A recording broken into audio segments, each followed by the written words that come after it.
Ngayon alam ko na. Kaya pala gusto ng mga magulang natin na kumain tayo ng sabay-sabay. Kasi darating ang panahon na mag-isa ka na lang kakain sa lamesa.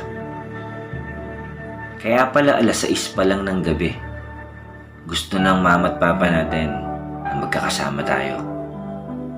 Kasi darating ang panahon na matagal na panahon din tayong hindi magkikita-kita. Ngayon alam ko na kung bakit hinahayaan lang tayo kumain ng matatamis noon. Yung pala, puro pait na ang mararanasan natin ngayon.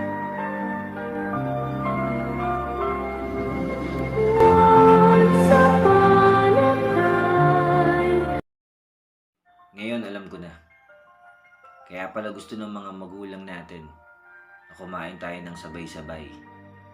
Kasi darating ang panahon na mag-isa ka na lang kakain sa lamesa.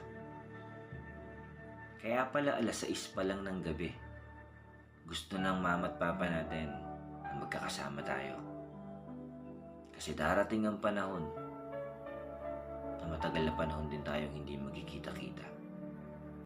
Ngayon alam ko na kung bakit hinahayaan lang tayo kumain ng matatamis noon. Yung pala, puro pait na ang mararanasan natin ngayon. Ngayon alam ko na. Kaya pala gusto ng mga magulang natin na kumain tayo ng sabay-sabay.